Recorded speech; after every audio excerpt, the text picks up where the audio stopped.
Selamat pagi anak-anak. Apa kabar hari Pagi, ini? Pak. Pagi, Pak. Oke, kita cek kehadiran dulu. Yang hadir tolong tulis di chat ya, tulis hadir gitu. Di chatnya tolong yang hadir, Siap, Bapak. ditulis hadir di chatnya.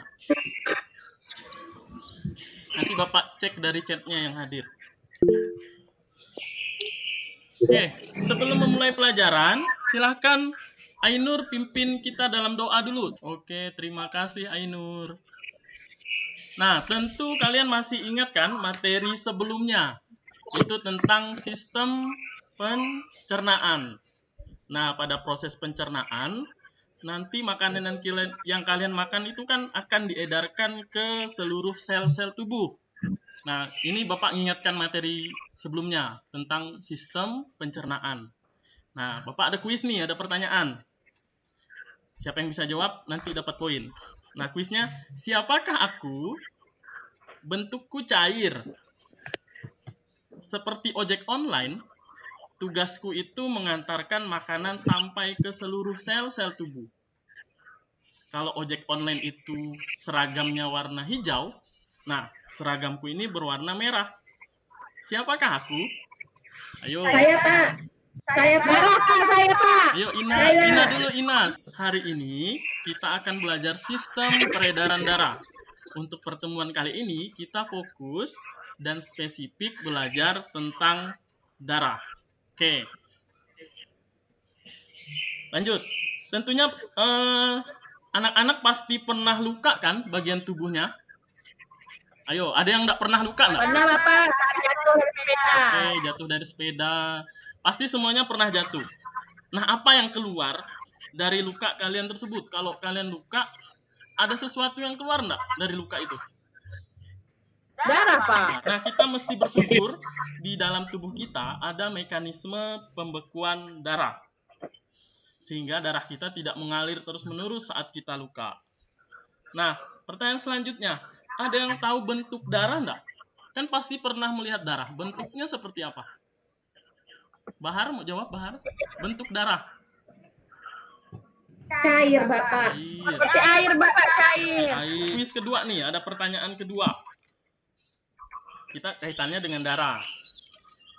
Pasti semuanya suka kalau panas-panas minum teh es kan? Atau es teh ya? Suka banget, Pak. Nah, terdiri dari apa saja sih campuran dari segelas es teh manis yang kalian nikmati itu? Kalau segelas es teh itu terdiri dari apa saja komponen? Sama seperti es teh tadi, darah juga mempunyai komponen dan komposisi. Nah, tujuan pelajaran kita pada hari ini adalah menganalisis komponen penyusun darah, membedakan karakteristik komponen penyusun darah, menganalisis fungsi komponen penyusun darah. Nanti kalian juga akan menganalisis model tiruan darah. Nanti ada kegiatan kalian bikin model darah. Kemudian yang terakhir, menganalisis proses pembekuan darah. Tampilkan dulu beberapa informasi yang berkaitan dengan sistem peredaran darah. Nah, sistem peredaran darah itu komponennya ada 3. Ada darah, jantung, dan pembuluh darah. Nah, untuk hari ini kita fokus belajar darah dulu. Oke, fungsi darah. Tadi kayak es teh tadi kan ada gulanya, ada tehnya, ada es batunya, ada airnya. Nah, darah juga punya bagian-bagian. Ada plasma darah, itu bagian yang paling banyak. Ada sel darah merah, sel darah putih, dan keping-keping darah.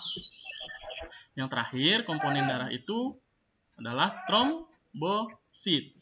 Fungsinya mengaktifkan mekanisme pembekuan darah. Proses pembekuan darah atau penggumpalan darah merupakan proses yang kompleks untuk mencegah tubuh kehilangan banyak darah ketika terjadi luka. Proses tersebut meliputi pengetatan pada dinding pembuluh darah yang terluka, pelepasan zat untuk menarik keping-keping darah ke daerah luka, dan pembentukan benang-benang fibrin. Dalam proses pembekuan darah, keping-keping darah atau yang dikenal dengan trombosit menyentuh permukaan luka yang kasar dan pecah mengeluarkan enzim trombokinase. Trombokinase akan mengubah protrombin menjadi trombin. Protrombin merupakan enzim yang belum aktif berupa senyawa globulin yang dihasilkan di hati dengan pertolongan vitamin K. Sedangkan trombin merupakan enzim yang sudah aktif. Pengubahan protrombin menjadi trombin memerlukan zat kalsium untuk mempercepat proses tersebut. Trombin mengubah fibrinogen atau protein yang larut dalam plasma darah menjadi fibrin yang berbentuk benang-benang.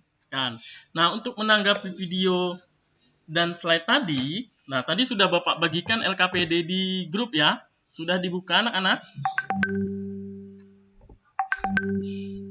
Sudah, Pak. Oke. Nah, untuk melakukan kegiatan dalam LKPD tersebut, jadi kalian harus mencermati tadi slide yang Bapak sampaikan serta video yang Bapak sampaikan. Apa saja komposisi yang ada di dalam darah nanti akan terjawab pada kegiatan kalian saat melaksanakan dan mengerjakan LKPD tersebut. Lalu bagaimana ciri atau karakter dari tiap komponen darah tadi. Lalu yang ketiga, bagaimana fungsi tiap komponen darah. Lalu yang keempat ini yang menarik nih. Bagaimana model darah manusia. Nah, di sini nanti kalian akan melakukan pengamatan model darah manusia. Kalian akan membuat model darah. Bahan-bahannya mudah didapat di rumah. Ada air, minyak, zat pewarna makanan, lalu botol. Itu saja nanti bahannya. Lalu yang kelima, bagaimana proses pembekuan darah. Nah, kita keluar dulu dari jaringan. Kalian keluar dulu dari Google Meet ini. Kalian kerjakan, boleh berkelompok kalau rumahnya dekat. Tapi kalau tidak ada tetangga dekat, kalian kerjakan sendiri saja di rumah. Kalian kerjakan LKPD sesuai dengan perintah yang ada di dalam LKPD. Nah, lalu setelah selesai, nanti 1 jam dari sekarang, Bapak tunggu kita masuk lagi untuk kalian menyampaikan hasil LKPD yang telah kalian kerjakan. Silahkan ditutup dulu Google Meet-nya ini. Kalian selamat bergabung kembali anak-anak. Tadi sudah Bapak tunggu 1 jam ya. Udah selesai semua yang di LKPD-nya? Sudah dilaksanakan ya? Oke. Sudah, Pak. Ada yang mau memperlihatkan hasilnya enggak? Hasil model darahnya enggak? Hasil model darahnya boleh diperlihatkan. Nanti satu orang memperlihatkan model darahnya. Ini Pak hasil saya gitu ya. Bagian-bagian tersebut menggambarkan dari komponen-komponen darah. Nah, terima kasih Maya. Nah, menarik kesimpulan dari kegiatan yang telah kalian laksanakan tadi. Ada yang bisa memberi kesimpulan? Komponen darah ada sel darah merah, ada sel darah putih, ada keping darah. Oke, bagus. Atau trombos. Jadi, komponen darah kita itu ada plasma darah, itu komponen yang paling banyak dari darah. Itu 55% dari komposisi darah.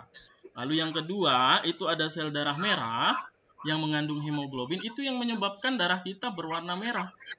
Lalu yang ketiga, ada sel darah putih. Kesimpulan untuk hari ini. Jadi hari ini kita sudah belajar tentang komponen-komponen darah, fungsi darah, karakteristik darah, model darah sudah kalian buat. Kemudian kalian juga sudah mengetahui bagaimana proses pembekuan darah. Nah, untuk refleksi pelajaran kita hari ini, perwakilan 1 atau 2 orang, Bapak mau bertanya apa saja yang telah kalian pelajari pada hari ini? Yang kalian dapat, pelajaran apa yang kalian dapat pada hari ini? Silahkan. Belajar tentang proses pembekuan darah, Pak. Sebelumnya saya tidak tahu bagaimana kalau luka itu bisa menutup, bisa berhenti pendarahannya. Oke. Nah, untuk materi selanjutnya, kita akan belajar, tadi sudah belajar darah.